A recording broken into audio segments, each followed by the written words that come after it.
Hello friends, அஸ்ஸலாமு அலைக்கும். Welcome to Yas cooking channel. எல்லாரும் எப்படி இருக்கீங்க? நல்லா இருக்கீங்கன்னு நம்புகிறேன். அல்ஹம்துலில்லாஹ் நாங்களும் நல்லா இருக்கோம். இன்றைக்கி ஒரு ரிலாக்ஸான ஒரு நாளோட vlog தான் இன்றைக்கி பார்க்க போகிறோம். இது நான் வெள்ளிக்கிழமை எடுத்த வீடியோ. ஃப்ரைடே அப்படின்னாலே அறக்க பறக்க தான் அந்த நாளே போகும். அந்த அன்னைக்கு எப்போவுமே நிறைய வேலைகள் இருக்கும். ஜும்மா அப்படிங்கிறதுனால அந்த அன்னைக்கு நிறைய வேலைகள் இருந்துக்கிட்டே இருக்கும். இந்த ஃப்ரைடே எனக்கு வழக்கம் போல் இல்லாமல் கொஞ்சம் நல்லாவே ரிலாக்ஸாக போச்சு. காலையிலே சிக்கன் வாங்கிட்டு வந்து கொடுத்துருந்தாங்க. ஃப்ரைடே அப்படின்னாலே நான்வெஜ் எடுத்தால் தான் நல்லாயிருக்கும். அப்படி இல்லைனாலும் மசாலா வாசமாவது அடிக்கணும் சமையலில். அப்போ தான் அந்த ஃப்ரைடே மாதிரியே இருக்கும். எப்பவுமே எல்லாரும் ஸ்கூலுக்கு வேலைக்கெல்லாம் போகிறதுனால காலையில் சிக்கன் மட்டன்லாம் எடுத்து கொடுக்கவே மாட்டாங்க. அந்த அன்றைக்கி 3 பேருமே வீட்டில் இருந்ததுனால காலையிலே போய் எல்லாம் வாங்கிட்டு வந்து கொடுத்துட்டாங்க. இன்றைக்கி சிக்கன் கிரேவி செஞ்சுட்டு நெய் சோறு வச்சுட்டு வெள்ளை சாப்பாடு அது கூட பருப்பு ரசம் தான் வைக்க போகிறேன். நான் எப்பவுமே சிக்கன் டைம் எடுத்து தான் கழுவுவேன். ஏன்னா ரொம்ப பார்த்து அந்த மாதிரி தான் கழுவுவேன். ஒரு டைம் என்னோட சின்ன பையனுக்கு கடையில் சிக்கன் சில்லி வாங்கி கொடுத்து ஃபுட் பாய்சன் ஆகி ரொம்பவே சீரழிஞ்சிட்டோம் அந்த டைமில். அதனால் அன்னையிலிருந்தே வீட்டிலையே நம்ம செஞ்சாலும் சரி, நான் பார்த்து ரொம்ப கவனமாக சிக்கன் எல்லாம் க்ளீன் பண்ணி தான் செய்வேன். எப்பவுமே சிக்கன் அதிகமாக எடுக்கிறது தவிர்த்துக்கிட்டோம் அப்படின்னா நல்லது. என்னைக்காவது ஒரு நாள் வாங்கும்போது நல்லா க்ளீன் பண்ணிவிட்டு சமைச்சோம் அப்படின்னா அது ஃபுட் பாய்சன் ஆகாது. அந்த ப்ரௌன் கலரில் உள்ளுக்குள்ளே இருக்கும், அப்புறம் ரெட் கலரில் அந்த பிளட்டோட கிளாட் மாதிரிலாம் இருக்கும் இல்லையா, அதெல்லாம் நல்லா க்ளீன் பண்ணிவிட்டு சமைச்சோம் அப்படின்னா கண்டிப்பாக ஃபுட் பாய்சன் ஆகவே ஆகாது சிக்கனில். இன்றைக்கி காலையில் 11 மணி அப்படிங்கும் போதே எல்லா வேலையுமே முடிச்சுட்டு குளிச்சுட்டு அதுக்கப்புறம் தான் கிச்சனுக்குள்ளேயே இன்றைக்கி வந்தேன். ஃப்ரைடே அந்த மாதிரி சமைச்சாதான் கொஞ்சம் நல்லாயிருக்கும். இப்போது சிக்கன் எல்லாமே நல்லா கழுகி சுத்தம் பண்ணி எடுத்துட்டேன். இஞ்சி பூண்டுமே உரிச்சு ரெடியாக வச்சுருக்கேன். வெங்காயம், உருளைக்கிழங்கு, தக்காளி இதெல்லாம் எதுக்கு அப்படின்னா சாப்பாட்டுக்கு, கிரேவிக்கு, இதுக்கெல்லாம் தான். இஞ்சி பூண்டு பேஸ்ட் காலி ஆயிடுச்சு. அதனால என்னோட ஹஸ்பண்ட் தான் இஞ்சி பூண்டெல்லாம் உரிச்சு கொடுத்தாரு. நமக்கு யாராவது இந்த மாதிரி ஹெல்ப் பண்ணும்போது சமையல் கொஞ்சம் சீக்கிரமாகவே முடியும். நாமளே தனியாக எல்லாமே செஞ்சுட்டு இருக்கும்போது ரொம்ப கஷ்டமாக இருக்கும். எனக்கு மற்றவங்க கிட்ட வேலை வாங்குறது அப்படிங்கிறது கொஞ்சம் கஷ்டமான ஒரு விஷயந்தான். ஆனால் ரொம்ப கெஞ்சி தான் நான் கேட்பேன், செஞ்சு கொடுக்குறீங்களா அப்படின்னு கேட்டால் அப்புறம் உடனே செஞ்சு கொடுத்துருவாங்க. அதனால் இஞ்சி பூண்டெல்லாம் அவர் தான் உரிச்சு கொடுத்தாரு. வெங்காயமெல்லாம் அவர் தான் தோலெல்லாம் உரிச்சு கொடுத்தாரு. இதெல்லாம் கட் பண்ணிவிட்டு இஞ்சி பூண்டெல்லாம் அரைச்சிட்டு அதுக்கப்புறமா சமைக்க ஸ்டார்ட் பண்ண வேண்டியதுதான். இவங்கெல்லாம் வீட்டில் இருந்தாங்க அப்படின்னா நமக்கு சமைக்கிற வேலையே ஓடாது. ஏன்னா ஏதாவது கேட்டுக்கிட்டு நம்மளை டிஸ்டர்ப் பண்ணிகிட்டே இருப்பாங்க. ஆனால் அந்த அன்னைக்குன்னு பார்த்து யாருமே எந்த டிஸ்டர்ப் பண்ணவே இல்லை. 12:30 மணி வரைக்கும் 3 பேரும் பேசிகிட்டு இருந்தாங்க. அதுக்கு மேலே ஜும்மா தொழுக போயிட்டாங்க. நான் வர்றதுக்குள்ளேயே எல்லா சமையலுமே நான் முடிச்சுட்டு நானுமே தொழுதுட்டு வந்துட்டேன். அந்த அன்னைக்கு நல்லா ரிலாக்ஸாக போச்சு. நல்லா ரிலாக்ஸாக நான் பொறுமையாக சமையலெல்லாம் செஞ்சேன். அவங்கெல்லாம் தொழுதுட்டு வந்தோடனேயுமே சாப்பிட்றதுக்கெல்லாம் எடுத்து வச்சுட்டேன். இப்போ இந்த தக்காளி எதுக்கு அறுத்துட்ருக்கேன் அப்படின்னா கிரேவிக்காக. நான் எப்போவுமே சிக்கன் கிரேவி சிம்பிளாக தான் செய்கிறது. அதுக்கு தக்காளி ஒரு 2-3 தக்காளி இந்த மாதிரி கட் பண்ணிக்கோங்க. அது கூட 3 பெரிய வெங்காயம் கட் பண்ணியிருக்கேன். 1 டேபிள் ஸ்பூன் அளவில் சோம்பு எடுத்திருக்கேன். கூடவே மசாலா பொருட்களும் சேர்த்து அரைச்சிக்கலாம் அப்படின்ட்டு மஞ்சள் தூள் கொஞ்சமாக, அதோட பட்டை, கிராம்பு, ஏலக்காய் இது 3யுமே பவுடர் பண்ணி வச்சுருக்கேன். அது ஒரு 1/2 ஸ்பூன் அளவில் சேர்த்திக்கிட்டேன். மிளகாத்தூள் ஒரு 2 ஸ்பூன் சேர்த்திக்கிட்டேன். மல்லித்தூள் 2 ஸ்பூன் சேர்த்திட்டு கொஞ்சமாக சிக்கன் மசாலா, கரம் மசாலா இது எல்லாமே சேர்த்திட்டு நல்லா ஒரு கிரைண்ட் பேஸ்ட்டாக அரைச்சி எடுத்துகிட்டு வந்துட்டேன். இந்த மாதிரி சமைக்கும் போது நல்லா சிம்பிளாகவும் இருக்கும், அதே சமயம் நல்ல டேஸ்ட்டாகவும் இருக்கும். ஒரு நாள் சண்டே இந்த மாதிரி சமைச்சு கொடுத்தது இவங்களுக்கெல்லாம் பிடிச்சிருச்சு. அதனால் இதே மாதிரியே செய்ய சொல்லிடுறாங்க எப்போவுமே. அதனால் நானும் எப்போவுமே இதே மாதிரி தான் செய்கிறது. ஃபஸ்ட்டு நம்ம சமைக்கிறதுக்கு முன்னாடி அரைக்கிறது, உளிக்கிறது இதெல்லாமே பண்ணி வச்சிட்டோம் அப்படின்னா சமையல் டக்குன்னே முடிச்சிடலாம். இந்த மசாலாவை அரைச்சி எடுத்துகிட்டு வந்துடுறேன். அதிகமாக தண்ணி சேர்க்காம இந்த மாதிரி எடுத்துட்டு வந்துட்டேன். இதுக்கு இனி அடுத்ததா வெங்காயம், மல்லித்தலை மட்டும் கட் பண்ணிட்டு தாளிச்சுட்டா வேலை முடிஞ்சிச்சு. இது ரொம்ப சிம்பிளா செஞ்சிடலாம். இதை ஒரு ஓரமா வச்சுட்டு அடுத்ததா சாப்பாட்டுக்கு தேவையான அளவு அரிசி எடுத்துக்கிறேன். நெய் சாப்பாட்டுக்கு தனியா அரிசியும், சாப்பாட்டுக்கு தனியா அரிசியும் எடுத்துக்கிட்டேன்.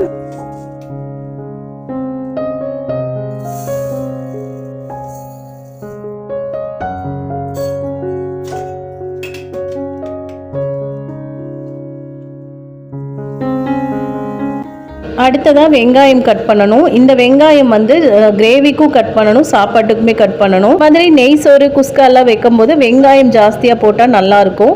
தக்காளி எல்லாம் சேர்க்காம வெங்காயம் மட்டும்தான் போட்டு இன்னைக்கு நெய் சோறு வைக்க போகிறேன். அதே மாதிரி கிரேவிக்குமே வெங்காயம் நிறைய கட் பண்ணி ஆளிச்சுட்டோம் அப்படின்னா நல்லாயிருக்கும்.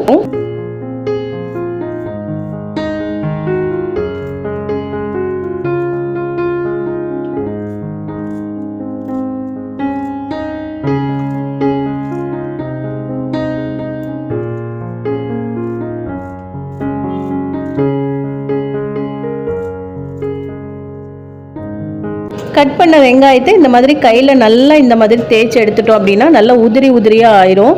நம்ம தாளிக்கிறதுக்குமே வந்து சீக்கிரமே வந்து வெந்து வந்துடும் வெங்காயம். நான் எப்பவுமே இந்த மாதிரி தான் செய்வேன். அடுத்ததாக சிக்கன் கிரேவிக்கு ஒரு 2 உருளைக்கிழங்கு கட் பண்ணி போட்டோம் அப்படின்னா நல்ல கிரேவி ஆகும். அதனால வந்து ஒரு 2 உருளைக்கிழங்கு மட்டும் கட் பண்ணி போட்டுக்கிறேன். இந்த மாதிரி உருளைக்கிழங்கு சேர்த்து செய்யும்போது கிரேவி வந்து நல்ல திக்னஸாக இருக்கும். எதுக்காக இருந்தாலும் சரி, இப்போ நீங்கள் சுண்டல் கிரேவியே செய்கிறீங்கனாலும் அது கூட ஒரு 2 உருளைக்கிழங்கு கட் பண்ணி போட்டு செஞ்சீங்க அப்படின்னா நல்ல திக்னஸாக இருக்கும். டேஸ்ட்டுமே வந்து ரொம்ப சூப்பராக இருக்கும்.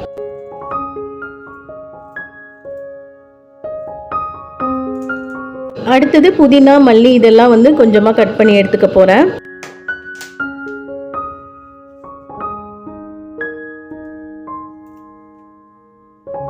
இந்த நான்வெஜ் எல்லாம் சமைக்கும் போது ஒரு பெரிய ஒரு அட்வான்டேஜ் இருக்கும். மதியானம் எப்படியாவது நம்ம கஷ்டப்பட்டு அறக்க பறக்க எல்லாம் சமைச்சு முடிச்சிட்டோம் அப்படின்னா நைட்டு வந்து நல்லாவே ரிலாக்ஸாக இருக்கலாம். மதியானம் சமைச்சதே வந்து நைட்டுக்குமே தாட்டும். அதனால் வந்து நம்ம நைட்டுக்கு ரிலாக்ஸாக இருக்கலாம். சண்டே எல்லாம் சமைக்கும் போது அந்த மாதிரி தான் எல்லாத்துக்கும் இருக்கும் அப்படின்னு நினைக்கிறேன். பொதுவாகவே வந்து நான்வெஜ் சமைச்சிட்டோம் அப்படின்னா அந்த நைட்டுக்கு சமைக்கிற டென்ஷன் இருக்காது. அது வந்து ஒரு வகையில் திருப்தியாக இருக்கும். இப்போ ஒரு அடுப்பில் சிக்கன் கிரேவியும் ஒரு அடுப்பில் சாப்பாடுமே வந்து தாளித்து விட போகிறேன். இப்போ ஃபஸ்ட்டு வந்து சாப்பாடு தாளித்து விட்டுறலாம் அப்படின்ட்டு. இந்த குக்கர் வந்து ஈஸியாக சூடாயிரும். மண் சட்டி சூடாகிறதுக்கு லேட் ஆகும். அதனால எப்பவுமே மண் சட்டி அடுப்பில் வச்சு சூடாக்க விட்டுட்டு அதுக்கப்புறமா அடுத்த சமையல் நான் வந்து பார்த்துருவேன். இப்போது எண்ணெய் ஊற்றிட்டு அது கூட வந்து ஒரு 2 பட்டை, 2 கிராம்பு, 2 ஏலக்காய் நல்லா பொரிய விட்டுட்டு கட் பண்ணி வச்சிருக்கிற பெரிய வெங்காயம் சேர்த்து நல்லா வதக்கிக்க போகிறேன். இதில் வந்து நான் தேங்காய் எண்ணெய் தான் சேர்த்துனேன். தேங்காய் எண்ணெய் சேர்த்து இந்த சாப்பாடு தாளித்தோம் அப்படின்னா டேஸ்ட் வந்து ரொம்ப சூப்பராக இருக்கும்.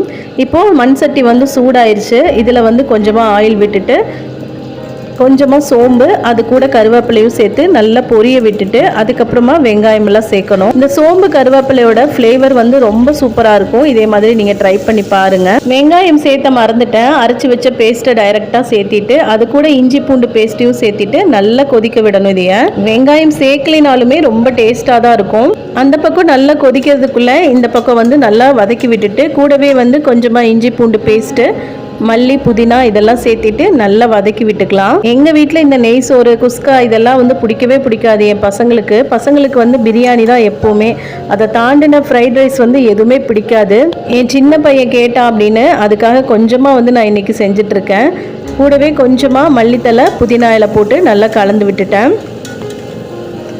இப்போது ஊற வச்சிருக்கிற அரிசியும் சேர்த்து நல்லா கலந்து விட்டுட்டு உப்பு கரெக்டாக இருக்கான்னு பார்த்துட்டு அளவான தண்ணி ஊற்றி இதை மூடி வச்சுட்டு அப்படின்னா இது ஒரு 2 விசில் வந்தோடனே ஆஃப் பண்ணிடலாம்.